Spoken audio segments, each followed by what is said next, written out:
Eu acho que nesse momento que uma crise econômica como essa, mas que se expande e vira crise política e crise de várias áreas, né, o que ela faz é mostrar para a gente esta, vamos dizer assim, interdependência das várias esferas de vida, das vários fórmulas de acontecimentos. Não dá para estudar uma coisa isolada da outra.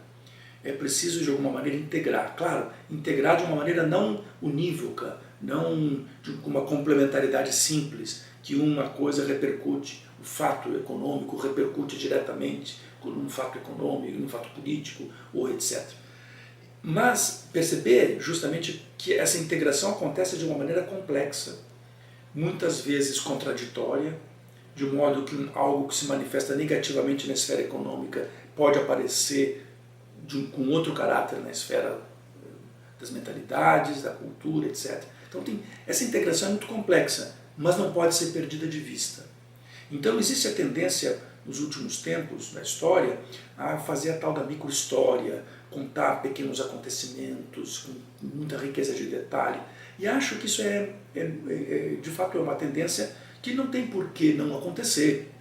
Acho que tem espaço para fazer ainda narrativas de maior fôlego, como cito o exemplo do Eric Hobsbawm, né, contando aí nos livros dele longos períodos da história da sociedade ocidental, mundial, do capitalismo, etc. Mas também restrito às vezes a pequenos fatos, desde que nesta narrativa pequena apareça de alguma maneira ela como um átomo, como um elemento, uma micro de um todo, um micro-universo que de uma certa maneira revela o conjunto, né, que faz uma espécie de fotografia, que congela, que paralisa no tempo, como dizia o Walter Benjamin, né, uma constelação de esferas de vida. Né, quer dizer, o modo com que se articulam, né, às vezes inclusive de maneira invisível, se articula não se articulando, às vezes um fato numa certa esfera aparece inclusive como, quer dizer, não aparece numa outra esfera, mas isso faz parte da determinação.